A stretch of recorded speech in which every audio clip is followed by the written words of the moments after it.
Right, Bullet Train. So Bullet Train, directed by David Leotch, who was, and I can't remember the other guy that worked with him, but they were like a stunt company, weren't they? They did stuntmen and they did fight coordinating work. Yeah.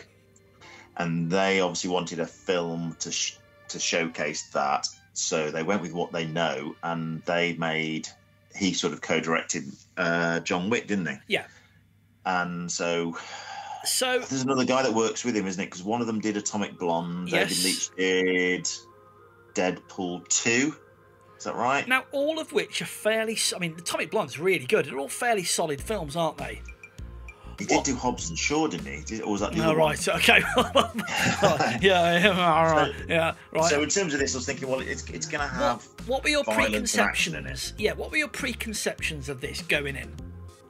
It looked like it was going to be a bit of a beer movie, wasn't it? Yeah.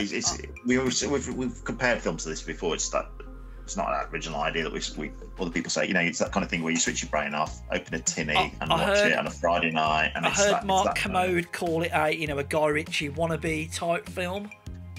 So honestly, that didn't come across as that. If anything, it was just that slightly, quirky characters with quirky names. Reminded me of when Tarantino first hit big. There was a lot of movies that were like post Tarantino doing this kind of quirky action thing, which were quite violent, but also this kind of slightly dark sense of humour with things. And a lot of swearing. And I suppose there's a little bit of Guy Ritchie, a bit maybe just because of Aaron Taylor Johnson. Now, nice segue. Aren't you an Aaron Taylor Johnson fan as well? I am a little bit of a fangirl of his, actually. Yeah. And I've got to say, he was absolutely ripped in this, wasn't he? So, I've got to be honest. I'd heard a few negative reviews. And I was like that, and it starts off with this little sort of like very Tarantino-ish, doesn't it? This thing between Aaron Taylor Johnson, he's Tangerine, isn't he? And his mate, who's Lemon, and they're a pair of hitmen who are so Guy Ritchie-like, aren't they? And they're having this chat about Thomas the Tank Engine. And I've got to be honest, I was like, okay, Aaron Taylor Johnson's got this accent, he's got the tash. I really don't like this at all. That was the first 3 minutes.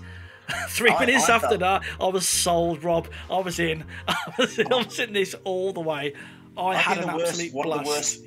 One of the worst things about it is the Lemon and Tangerine guy, the two hitmen. They spend a lot of time waffling, and I feel like the scenes just drag on a little bit too much. It reminds me of when we were talking about that Lost City thing, and even the female Ghostbusters, where sometimes scenes go on a bit too long, and I just think when they were making it, were they like peeing themselves, thinking, "Oh, this is some quality comedy gold here, this is some good banter." I didn't feel that too much. Yeah, I found a lot of the Aaron Taylor stuff where they're just swearing about everything, and it's just at the camera, and just like about Thomas the Tank Engine, just going on about it for so long. It's like, okay, you've done that little joke now, move on. So basically, it's Brad Pitt, isn't he? He's a hitman. Well, he's a scoundrel, and his handler is Sandra Bullock, who you don't really see. Yeah, sort of hitman does jobs, doesn't he? Yeah, and he has to pick not up necessarily killing people, but he obviously has to kill people as part of his job. Get a suitcase. Picks up the suitcase, get the suitcase, and then it's mixed up on this train with all these various different assassins.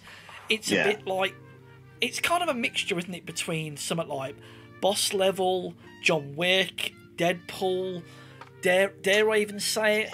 Rob, is it the David Niven Casino Royale where all the hitmen and that turn up? I know, wow. Get old school there.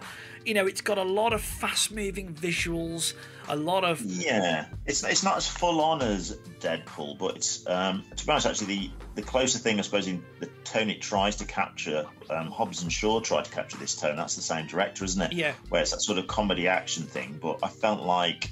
I thought Brad Pitt was great in this. Yeah, so you've got all these different recognisable actors and actresses doing...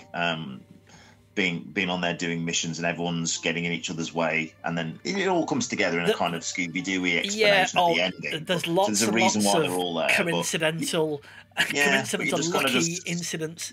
You just let it wash over you. Zazie Beetz is in it as well, isn't she? She was good in that. It's quite a small role. What's his name?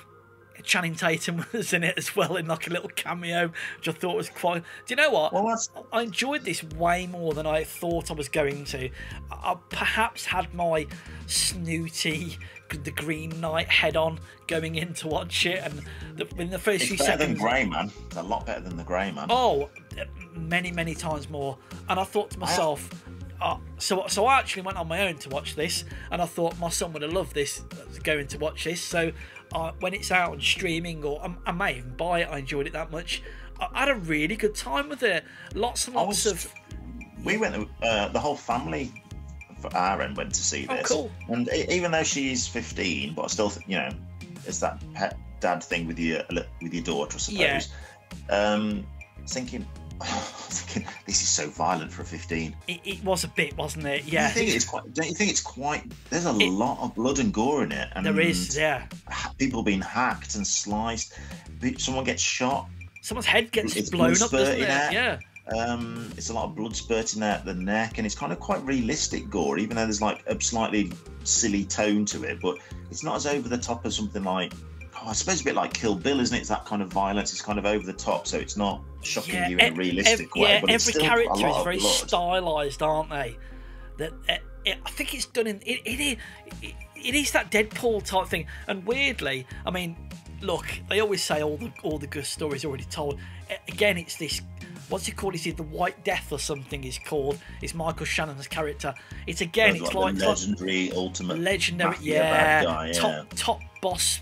Unkillable boss man, and there's I would say it starts off a little bit believable at the start with little intrigues, little close-up fights, and then as the film goes on, it's more and more crazy Brad Pitt coincidences happening, and I think by the end, I think it's lets itself down a bit by relying on CGI set pieces a bit too much. People are like hanging on the train, and the train's going off the tracks and hitting other trains, and it starts going a bit too special effecty then, and then it's hard to care about the characters then, because it gets to that point where, I know it's not been realistic so far, but now it's really silly when people are punching through a train window, and you're like, can you punch through a train window? No, but again, he did have knuckle dust. But do you know what?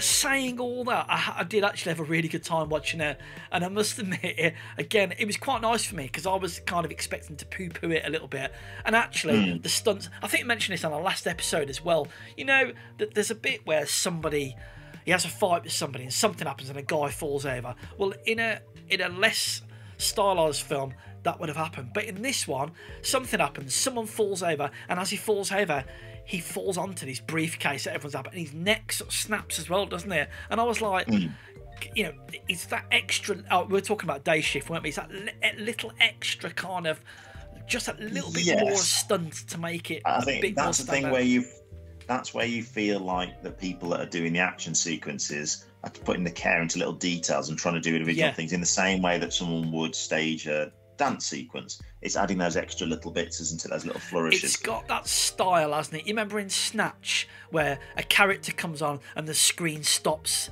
and it'll say, El Muerte or something, and it's got it in like Spanish language, and it's got all the graphics and it's black and white. Again, that's very Kill Billy Tarantino. Yes, yeah. One of the things that reminded me of was, I can't remember whoever said it, but a criticism of Tarantino was they're not really fully 3D characters, and the problem with Tarantino is you could take the dialogue from one character, give it to another character, and you wouldn't notice. When if they were fully realised characters, you shouldn't be able to do that. And this was a bit like this, where they're sort of all the banter and arguing, you could switch around with different people, and true, but it's just going for. Actually, one of the things that just popped into my head there, mid-sentence, he started off as like, so he's some assassin going on a job, and my first thought was, oh my god, what a surprise! Let me guess, one last job, and it didn't. It avoided that cliche. He wasn't on one last job. He was actually coming back to work. When he'd had a break off work, he was actually coming back to do his job, and he's and I quite like to be quite happy yeah. doing his job. He's just trying to find slightly less violent resolutions. Yeah, to every the time conflicts, he has a conflict, he's talking about if you point a finger at somebody, you're pointing three fingers back at yourself. You know, lots of sort of zen and self healing and self aware. Yeah. Yeah, Brad Pitt's, go on then. Rob, how many Aaron Taylor Johnson waistcoats do you think you want to give this? Well, I didn't enjoy it quite as much as you. I think there's a few bits where my tension started to waver a little bit. So might only maybe be a 6 for me. Ooh. Which sounds a bit harsh. I think I enjoyed that Day Shift a little bit more, and perhaps because I was expecting nothing from Day Shift. It kind of zipped along really fast. Where I felt Bullet Train felt you could have shaved a bit of 10 minutes off, maybe 10, 15 minutes. I felt it overstayed its welcome just a little bit. I think it probably needs to be a little bit quicker. I think the opposite. Some of the dialogue signs went up. Yeah, because I went on a little bit too long. I was expecting pretty ropey, not very good, and I was quite charmed by it.